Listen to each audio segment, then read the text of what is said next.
안녕하세요. 반갑습니다. 이토마토 정수투자 김정수 전문가입니다. 10월 29일 금요일 방송 시작하겠습니다. 코스피 시장에 대한 기준부터 한번 짚고 가도록 하겠습니다.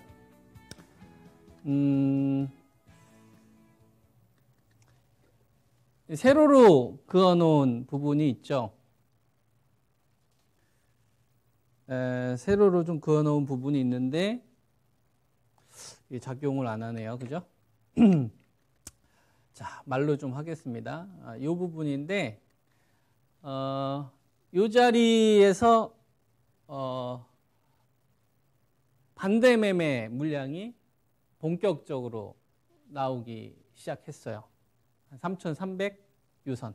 근데 스타트 지점은 8월 달이 되니까 반대 매매 물량이 나오려면 계좌상 140%를 유지를 하지 못했을 경우에 나오기 때문에 실제로 반대 매매 물량이 나오는 요 기간은 5월 이전으로 보는 게 맞겠죠.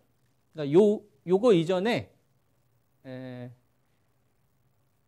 좀 고점에 있었던 주식들이나 지수보다 먼저 고점을 좀 쳤던 주식들이 좀 늦게 따라가신 분들이 계좌상 내 돈이 아니라 남의 돈을 가지고서 나는 팔기 싫은데 계좌를 유지를 못해서 반대 매매 물량이 한 50억에서 한 80억씩 나오기 시작한 스타트 지점이 여기다 이거예요. 8월 달부터.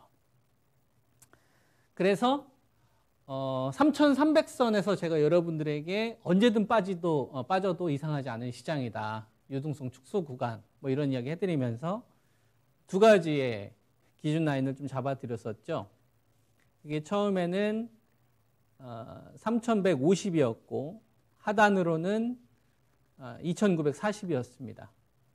이 자리가 이제 박스권 구간이 이제 레벨 한 단계 톤다운 되는 구간이다 해서 투명의 기준가 나온 주식들에 대해서 공략하라고 말씀을 좀 드렸었고, 또 운이 좋게도 실제로 이 구간에서 반등이 좀 나왔었는데요. 근데 이제 이 구간에서 우리가 반대 매매 나오는 이런 과정이 끝나면 참 좋았을 텐데, 그렇지 않고 연말까지 제가 계속 이어지는 구간이다 라는 말씀을 좀 드렸었죠. 그래서 3,150과 2,940에 대한 요 기준 라인이 지난주에 제가 이렇게 바뀌었다. 그래서 하단으로는 2,890, 그 다음에 위쪽으로는 3,120, 그리고 이 구간은 추세를 만드는 구간이 아니라 거품을 제거하는 구간. 그래서 고점에 있는 주식, 꼭지에 따라가면 절대 안 되는 시장이다. 그래서 거품이 싹 다 빠진 자리에서만 좀 공략해야 된다라는 말씀을 좀 드렸었잖아요. 그래서 그런 구간이 지난주 금요일부터 이제 속도가 좀 붙기 시작을 하는 겁니다. 좀 거품이 있었던 주식들, 마지막까지 좀 남아있었던 주식들, 뭐 예를 들면 배터리도 있을 거고요. 그 다음에 엔터 주식들도 있을 거고, 이런 주식들이 이제 거품이 이제 조금씩 빠지기 시작을 하는 거예요. 그리고 5월 달, 그 다음에 2월 달부터 미리 빠지기 시작한 주식들 가운데서 오히려 이제 반대 매매가 이제 마무리된 주식들 있잖아요. 손바뀜이 좀 어느 정도 마무리가 된 주식들, 이런 주식들은 시장이 좀 조정이 나온 구간에도 불구하고 저점을 좀 올리기 시작을 하죠. 대표적으로 카카오 게임즈나 뭐 NC 소프트 같은 이런 주식들이 거기에 해당합니다. 그래서 오늘 2,970에 마무리가 됐는데 해외 시장은 신고가를 갔단 말이에요. 나스닥이나 뭐 S&P 해외 시장에 비하면 우리나라 시장이 현저히 약합니다.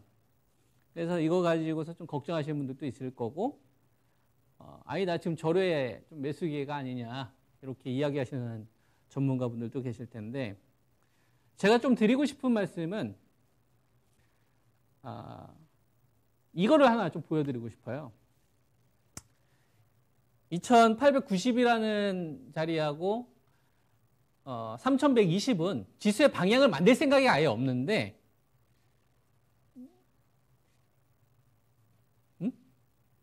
지금 메이저가 투자 주체가 시장의 방향을 만들 생각이 없는데 이 라인을 건든 건 아무것도 없는데 그냥 감내나라 배나라 계속 이렇게 한다 이거죠. 개인 투자가들이. 또 전문가분들도 마찬가지고 언론사도 마찬가지고 그게 저는 의미가 없다라고 보는 거예요. 왜 메이저가 아닌데 내가 이 시세를 결정하는 사람이 아닌데 내가 왜 좌지우지 하는 것처럼 행동하냐 이거죠. 우리가 알 수 있는 거는 정해져 있다. 우리가 알 수 있는 게 정해져 있는데 그거를 여기다가 한번 선을 한번 그어보면 맨 아래가 거래 대금이에요. 이거 되는지 한번 확인해 볼게요. 안 되네요. 그죠? 안 되네요. 자, 그러면 손으로 좀 하겠습니다. 거래 대금이 보면 지금 10조 남짓이에요. 코스피 지수 기준으로 보면 시가총액이 지금 2100조란 말이에요. 2100조인데 거래 대금이 10조밖에 되지 않아요. 이 수준은 어느 정도 수준하고 똑같은 거냐면 우리 코로나 전 한 4월달, 3월달 이때 수준인 겁니다. 이때 코스피 지수 한번 볼까요? 한 1700, 1800인 거죠. 코스피 지수가 1800, 1700일 때의 거래 대금과 지금 지수는 2970, 3000인데 거래 대금이 비슷하다는 얘기예요. 덩치는 한참 커졌는데 시장에서 융통되는 거래 대금은 제한된다 이거죠. 이건 알 수 있잖아요. 근데 꼭지에 있는 주식을 왜 하냐는 거죠. 거품이 끼었는데 왜 들어가냐는 거죠. 거품이 빠진 자를 기다리면 우리가 유리한 포지션에서 투자를 할 수 있을 텐데 지금 시장에서 우리가 알 수 있는 건 전 이거라고 보는 겁니다. 내가 화내고 시장에 대해서 왜 우리나라 시장이 약한 거야 해외보다. 그리고 주식이 급반등 나왔었잖아요. 한 이틀 전인가? YT 반도체 어제. 와 기쁘다. 그럼 이제 더 올라가나? 내가 이런 감정을 계속 개입해서 시장을 분석하든 아니면 TV에 나온 전문가들이 시장 상승할 겁니다. 하락할 겁니다. 기회일 겁니다. 아무리 내가 얘기를 해봤자 주식시장은 꿈쩍을 안 한다고요. 돌이라고요. 돌. 내가 이렇게 분석하니까 넌 이렇게 될 거야. 아우 진짜 오늘 같은 날 진짜 열받네. 아무 상관 안 신경도 안 쓴다 이거 주식시장이. 무슨 말인지 이해됩니까? 냉철해져야 됩니다. 주식시장에서 지금 구간에서 원하는 거는 투자 주체들은 반대 매매를 원하는 거예요. 싸게 살 수밖에 없는 상황의 가격을 만들고 싶은 거야 이 사람들은. 그 전까지 돈 안 쏘겠다 이거예요. 호재도 안 먹히고. 대신 투매 기준가가 이미 나온 주식들이나 반대 매매가 미리 나온 주식들은 먼저 조금씩 싸주겠다 이거죠. 가격적인 메리트가 분명히 있거든. 근데 실적도 성장하고 가격만 맞춰주면 사주겠다 이거예요. 시장이 주는 신호는 그게 다다. 그거 빼고 나머지는 싹 다 버려야 된다라고 저는 보는 겁니다. 여러분들이 올해 수익이 많이 났든 아니면 지금이라도 소외받아서 지금에서 따라서 수익을 만회하고 싶든 아니면 현금을 마련해서 그런 거 그냥 싹 다 버려야 된다. 그런 감정적인 거 싹 다 버리고 지금 시장에서 우리가 딱딱 알 수 있는 것만 해야 된다고 보는 거예요. 그러면 우리에게 큰 기회가 왔었을 때 움켜쥘 수 있습니다. 주식시장에서 퇴출당하면 안 돼요. 신용 써가지고 반대매매 당하면 나중에 시장 급등할 때 종목들 살아날 때 잠이나 제대로 잘 수 있겠습니까? 그래서 꼭지에 있는 주식 함부로 하면 안 됩니다. 지금 시장 그래요. 유동성이 풍부했을 때는 상관없거든요. 그래서 이거는 좀 지수에 대한 틀만 우리가 좀 잡으면 훨씬 더 유연하게 대응할 수 있지 않을까 뭐 그렇게 생각합니다. 그래서 다시 한번 말씀 좀 드리지만 2890, 3120 요 사이는 뭐가 중요하다? 고점에 있는 주식 따라가면 큰일 난다. 시장보다 강하다고 해서 매수 당할 수 있다. 무조건 뭐예요? 거품이 빠진 자리에 있는 주식들만 들어간다. 그리고 분할 매수는 2번이면 족하다. 기준가는 투매 기준가. 무슨 말인지 이해되시죠? 그래서 시장에서 나와 있는 뉴스들은 이슈들, 루머들 싹 다 버리세요.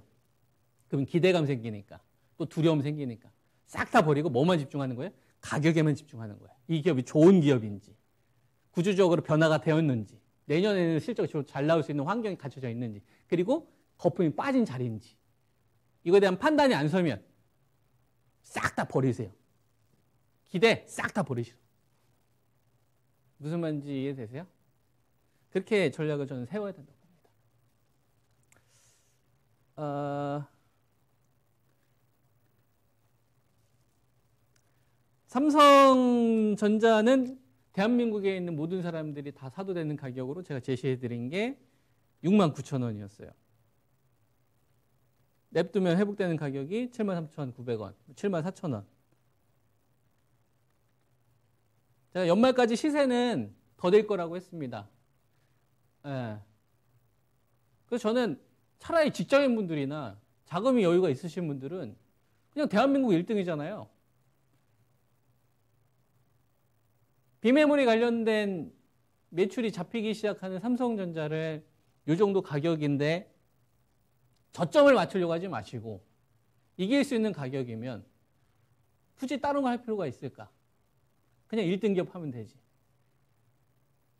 좀 그런 생각이에요. 그래서 삼성전자에 대한 기준가 전략은 그대로 유지를 하시면 됩니다. 전저점 깨질 수도 있죠. 근데 절대 팔면 안 된다. 더 살 생각을 해야 되고요. 제가 말씀드린 기준가는 기본적으로 회복된다는 관점입니다. 시간이 되면은 제가 하나하나씩 구체적으로 좀 설명을 해드릴 텐데 제가 오전에 절대 전략 하잖아요. 매일. 그때마다 이제 종목들에 대해서 설명해 드리는 시간이 있으니까 좀 참고하시고 먼저 좀 중요한 주식들 먼저 이야기를 해드릴게요. SK 하이닉스입니다. 반도체 하면은 우리가 삼성전자하고 하이닉스 생각할 텐데 하이닉스는 제가 투매 기준가로 여러분들에게 이야기했던 자리가 97,000원이었어요. 이것도 대한민국에 있는 사람들이 다 사야 되는 자리. 뭐 저점이 깨지기도 했었는데 필요 없습니다. 그냥 다 버리시고요. 다 사야 되는 자리가 되는 거고 그리고 적자 나지 않으면 회복되는 자리로 여러분들에게 이야기했던 자리가 106,000원이었어요. 그래서 어제 그 다음에 이제 오늘 실제로 회복이 됐죠. 그러면 지수 반등이 나왔기 때문에 예, 이제 좋은 거냐? 그게 아니에요. 그냥 얘는 딱 정해진 거예요. 예, 기준가만 조금 수정하면 되는데 103,000원 자리, 그 다음에 97,000원 자리, 올라가든 횡보하든 이 자리는 그냥 매수입니다. 악재가 나오든 말든 그냥 싹 다 버리시고 그냥 저 자리는 사야 되는 자리다. 저는 이렇게 이야기를 좀 해드립니다. 거래량이 적어도 많아도 다 필요 없고 그냥 싹 다 버리고 그 자리는 타협하면 안 되고 그냥 사야 되는 자리. 그럼 이제 근거들이 좀 필요할 텐데 뭐 이렇게 얘기하다 보면은 저기잖아요. 그 시간이 제한되어 있기 때문에 다 설명 못 해드리겠지만 그래도 몇몇 이야기는 해드릴게요. SK 하이닉스를 보면 20조 벌다가 2조 7천억까지 영업이익이 10분의 1 토막 났어요. 그리고 2020년도 보면은 5조로 해서 약간 영업이익률이 높아졌죠. SK 하이닉스 같은 경우는 주력 사업이 디램이기 때문에 그죠? 낸드나 비메모리 거의 무시받았던 수준입니다. 이때는. 그죠? 그래서 디램에 치중되었던 사업 변화를 타개하기 위해서 낸드 쪽에 대한 집중적인 투자를 2019년도에 하죠. 그죠? 그래서 디램이 아무리 못 벌어도 SK 하이닉스는 1년에 한 6조는 법니다. DDR4 8GB 기준으로 고정 가격이 2.8달러 수준만 유지하면 하이닉스 아무리 못 벌어도 1년에 6조는 벌어요. 그래서 이때도 디램에서 6조를 벌었어요.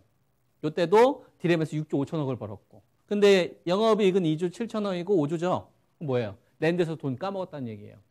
낸드에서 3.3조 까먹었고 낸드에서 1.5조 까먹었고 그 다음에 이번에 낸드가 흑자 전환된 거예요. 그러면 낸드가 다시 3조 이상의 손실을 기록할 가능성이 여러분들이 있다고 생각하십니까?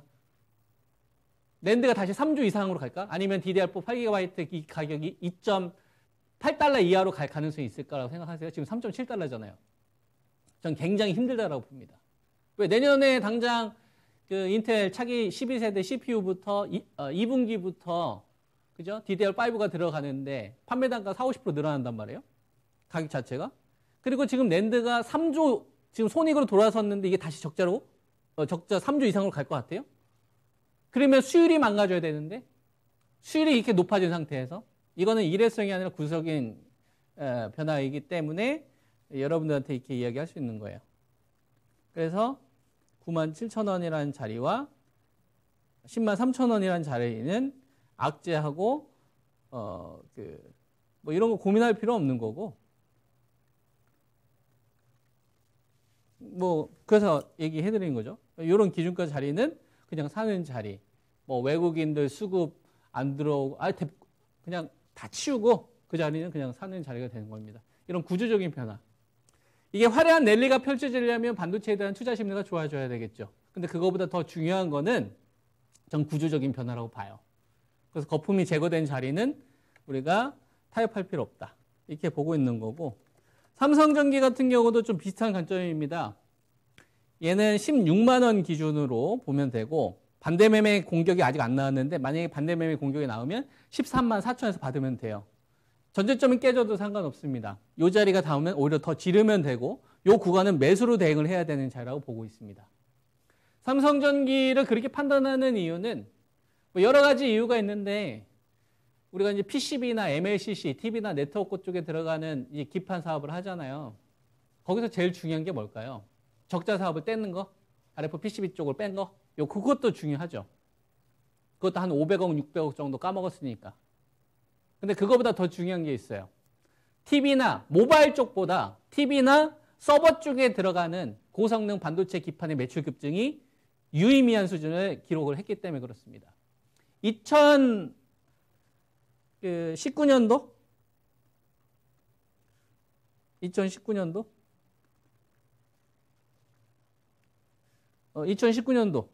이때부터 준비했던 게 지금 결실로 나오고 있는 거예요. 이때는 매출이 한 1, 2%밖에 되지 않았어요. 이게 지금 15%까지. 스마트폰은 사이클 산업입니다. 그리고 포화 상태고. 하지만 서버나 네트워크 쪽에 들어가는 거는 우리나라에서는 얘네밖에 없죠. 그건 체질 개선이잖아요. 그죠? 그래서 마이너스 알파 때문에 뭐 전저점이 이상 그런 거 필요 없어요. 그냥 저 자리는 구조적인 변화가 나왔던 자리이기 때문에 두 분 정도 나눠서 사면 되겠네? 이렇게 저는 생각을 합니다. 그리고 삼성전기 했으면 LG전자 가겠습니다. LG전자 같은 경우는 지금 12만 500원인데 12만 7천원이라는 자리, 그 다음에 11만 2천원이라는 자리입니다. 이 자리는 기준가고 이 자리는 투매 기준가. 전저점 깨지면 손절이 아니라 오히려 추가 매수를 잡아야 될 자리. 어차피 이 자리는 회복한다라고 보고.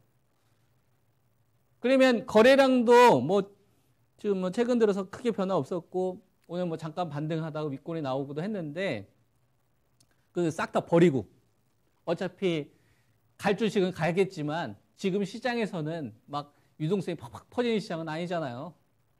우리가 봐야 될 거는 이 LG전자라는 기업이 구조적으로 레벨업이 됐느냐 떨어졌느냐만 보면 되는 겁니다. 그죠? LG전자가 가장 많이 돈 벌었던 시기, 우리가 반도체 빅사이클, TV 가전하고 있었던 시기, 2018년도로 생각을 해보세요. LG전자한테 속썩였던 게 모바일 사업이었죠. 그죠? 전성기는 TV 가전 쪽에서는 영업이익률이 11, 2% 정도 기록을 했었습니다. 그죠? 그래서 돈 벌면은 스마트폰에서 다 까먹었죠. 그래서 이 매출 파이 자체가 커지는 게 한계가 있었다고. 그래서 매출이 적으면은 한 58조, 많이 나오면 62조야. 그리고 글로벌 1위예요. 이번에 월풀 제켓도 1위지 않습니까? 그러니까 이미 글로벌 1위이기 때문에 TV 가전이나 그 OLED TV 이거 관련돼서 매출 성장률이 스마트폰 이런 것들이 커지지가 않아요. 뭐가 중요합니까? 영업이익 개선 포인트가 나온 게 더 중요한 거예요. 그게 스마트폰 매각이라고 보는 거고 저는. 그러면 스마트폰으로 속썩였을 때 자리에서 거래되고 있어요. 유동성이 축소되고 있고 시장 분위기가 안 좋고. 그러니까 할인되는 자리에서만 사는 거죠. 꼭대기에서만 안 사면 되는 거예요. 이거 15만 원대? 이 자리부터 제가 여러분한테 이야기했지 않습니까? 12만 7천 원 이때 올 때까지 기다려야 된다. 그죠? 근데 자리가 왔어요. 근데 시장 분위기가 안 좋습니다. 갈팡질팡 하죠. 왜 갈팡질팡 해요? 기준이 왔으면 하는 거지. 그리고 목표치 도달된 주식이 있습니다. 월덱스. 그죠? 예, 제가 메모리하고 비메모리 쪽에 대한 매출 비중이 딱 구성이 되어 있기 때문에 사업 구조가 굉장히 안정되어 있다고 했죠. 그래서 월덱스는 25,500원. 그죠? 그 다음에 22,200원. 이 자리 그냥 사야 되는 자리로 말씀을 좀 드렸죠. 전저점 깨진다고 해가지고 손절하고 회복되면 다시 사고 그렇게 하지 말고 구조적으로 이 기업이 우상향 될 수 있는 비즈니스 모델을 가지고 있느냐를 보는 겁니다. 지금 시장은 확인하고 사야지 하면은 못 사요. 사지 말아야 될 이유가 또 들릴 겁니다. 지금은 가격에만 집중해야 돼요. 그리고 그 기업이 거품이 빠졌는지 안 빠졌는지만 보면 되는 겁니다. 이 자리에서 사신 분들은 오늘 아침에 제가 좀 고가 이 부분에서 일부 좀 차익 실현하셔라. 랠리는 안 나올 거고 저는 갇힐 거라고 봅니다. 그래서 일부분은 좀 절반 정도 수익을 좀 병행하면서 갔으면 좋겠다라는 말씀을 좀 드리고 유젠테크도 여러분들에게 이야기했던 자리 투매 기준가가 42,000원이에요. 그래서 이거 신경 쓰지 말자고 했죠. 어차피 회복할 거다. 왜? 유젠테크라는 이 기업이 2천억 정도 매출 나오던 기업입니다. 그러다가 3,500억이 컨텀이 됐단 말이에요. 이유가 뭐냐? 평택에만 장비가 납품됐던 게 오스틴 공장 쪽으로 이제 납품이 되지 않습니까? 확정이 됐잖아요. 그럼 없던 매출이 새로 하나 생겼잖아요. 의미 있는 수준. 2천억짜리가 3,500억 됐었잖아요. 그럼 이건 일회성이 아니죠. 근데 42,000원은 평택에만 납품됐을 때 밸류거든. 그러니까 사는 거예요. 저점은 아니죠. 이거는 뭐 시장 분위기에서 만들어지겠지만 그러니까 너는 잘라 나는 살 테니. 그러면 이런 기업에 대해서는 확신이 있어야 됩니다. 이런 게 돌아가면서 주식들을 건드려요. 게임주 가운데에서는 카카오 게임즈가 있죠. 이거 여러분들한테 말씀드렸던 자리가 65,500원. 그죠? 그리고 기본 회복되는 자리 69,000원. 말씀드리고 나서 조금 더 빠졌어요. 필요 없는 거예요. 그냥 사는 거예요. 왜? 오디난 게임이 출시가 됐는데 출시되기 전에 밸류잖아요. 이미 대박이 나오고 있는데. 이건 뭐가 만드는 겁니까? 시장 분위기. 여기서 산 사람들은 여기서 이제 분할 매도하는 거예요. 그리고 NC소프트라는 게임을 한번 보겠습니다. 자, NC소프트 우리가 한 달 전에 최악의 주식이었고 차트가 망가져가지고 난리도 아니었어요. 기억나시죠? 62만 원이라는 기준가를 저는 단 한 번도 바꾼 적이 없습니다. 13만 원의 폭락을 피했어요. 13만 원의 폭락을 피했고 62만 원 밑에서 나눠서 두 번에 사라. 저점을 모른다. 근데 사면 이기는 자리. 왜? 리니지 2M이 출시되기 전에 밸류니까. 그러면 지금부터는 뭐에 조심해야 됩니까? 호재에 조심해야 돼요. 추세 전환은 없거든. 악재는 반가워야 됩니다. 악재가 나와서 58화 땡큐 매수. 근데 만약에 호재가 나오면서 급등이 나와 65 넘어가서 한 70 매도입니다. 자, 이번 주에 중국 소비주 가운데서 많이 급락 나온 주식이 있어요. 아모레 퍼시픽이 있고 얘는 18만 원 기준으로 제가 말씀 좀 드렸죠. 18만 원이 투매 기준, 가격 불문 그냥 사야 되는 자리. 그죠? 그 다음에 이번 주에 드디어 LG생활건강이 왔습니다. 거의 다 왔어요. 제 방송을 보신 분은 가격대를 기억하실 겁니다. 145만 원짜리. 그죠? 이 자리에서 제가 여러분들에게 노래를 불렀죠. 기다리자. 반대매매 나올 때까지. 그죠? 예. 꼭지에서 사지 말고 중간에 애매한 자리에서 사지 말고 모멘텀 잃어버린 주식은 기름기를 싹 다 빠진 자리에서 사자. 그 자리가 124만 원과 113만 원이죠. 그럼 여기서부터 이제 악재가 나오면 어떻게 해야 됩니까? 사야죠. 사야 되는 겁니다. 1분도 없나요? 시간이? 1분 정도 있답니다. 오늘 바이오하고 다른 거 못했는데 오늘 이 정도 하고 다음에 또 이야기 해드릴게요. 자, LG생활건강은 다음 주 정도 여기서 한 번 더 빠지게 되면 뭐가 되겠습니까? 반대매매 물량 속출할 거야. 근데 우리가 그건 알 수 있지. LG생활건강은 매출의 절반이 어디서 나옵니까? 화장품에서 나와요. 나머지 절반은 코카콜라, 뭐 음료, 아니면 뭐 세제, 화장품 이건 잘 안 바뀐다고. 영업이익률 10%, 11%. 중요한 건 뭐예요? 화장품. 그중에서 제일 중요한 건 후. 이 후에 대한 피크 우려가 있어서 빠지는 거예요. 이걸 좀 잠깐 보여드리면, 자, LG생활건강이 2019년도에 1조 1,764억 벌었습니다. 화장품이 9천억 벌었어요. 여기서. 전체 영업이익이 1조 1,760, 화장품이 9천억 벌었다고. 그 다음에 2020년 1,201조 2천억 정도 벌었는데 여기서 화장품이 8,200억 벌었어요. 올해는 한 9천억 내외. 화장품의 성장에 따라서 프리미엄을 줬던 겁니다. 그 중에서 중심 뭐예요? 후. 면세점의 70%를 후에 몰빵하는 기업이니까. 그 피크 우려가 있기 때문에 빠지는 거예요. 그러면 어떻게 해야 됩니까? 투자하는 사람들은. 그 피크를 빼버리면 되죠. 거품을 빼버리면 되죠. 2013년도, 14년도만 하더라도 화장품 매출이 38%, 40% 정도 됐었거든. 그때의 밸류를 계산하면 되는 겁니다. 그 자리가 113만 원 전후입니다. 거품이 빠진 자리에서 저는 공략하면 된다고 보고 있고요. 꼭지 있는 주식 지금 하면 안 된다고 봅니다. 유동성 축소 구간이니까. 아시겠죠? 성우 투자하시고 즐겁게 주말 잘 보내시고 다음 주 이 시간에 뵙도록 하겠습니다. 정수의 김정수 전문가였습니다. 감사합니다.